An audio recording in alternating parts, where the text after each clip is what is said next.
Meet Rochelle Woody and Omari Scott. This grandmother-grandson duo lived together in public housing in Washington, D.C. Luck brought this pair together a decade ago when Rochelle discovered a grandson she never knew she had. She took Omari out of the foster care system, and they've been inseparable ever since. Rochelle, age 71, used to work for government agencies and did stints in sales, and some occasional gigs as a clothing model. But mostly she has been driving for a rideshare service. Omari, age 16, plays high school football and was in the process of getting recruited to play college ball until the pandemic hit. Now stuck at home together in a cramped apartment, Omari's school has become virtual and the college recruiting calls have dried up.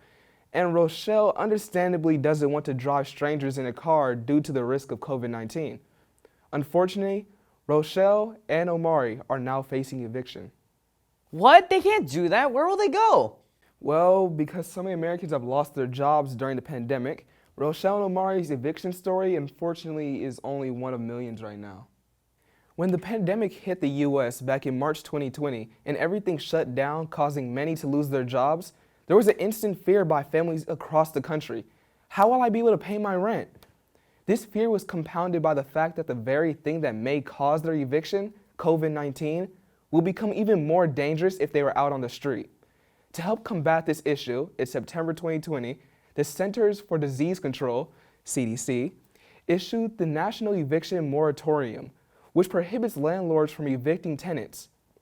You might be wondering, how did the CDC, which focuses on disease protection, issue this housing mandate? Well, keeping people in their houses helps with social distancing. Eviction doesn't. Although the National Eviction Moratorium provided some relief, it is set to end on January 31st, 2021. What happens after that? The pandemic is still raging. Where will these people go? I know, Oscar, I know. It makes me angry too, but there is still some hope. Some states have been issuing their own eviction moratoriums or calling for housing relief bills. Additionally, President Biden has proposed a $1.9 trillion stimulus package to finally get that second round of stimulus checks. Fingers crossed on that one, although I've stopped holding my breath. In addition to Biden's stimulus plan, his recovery plan would extend moratoriums on evictions until September 2021. If this plan goes through, Rochelle and Omari should be safe until then. Well, I know what I would be voting for if I was in Congress. People of the House and Senate, we the American people need you. Keep people in their homes. Stimulate the economy. We are counting on you. That's the spirit, Oscar. To all of you at home, if your family or someone you know is in danger of being evicted right now, do not leave home. Instead, head over to the CDC website and search eviction to know your rights. And to Rochelle and Omari, thank you for sharing your story with the world, and know that we are with you.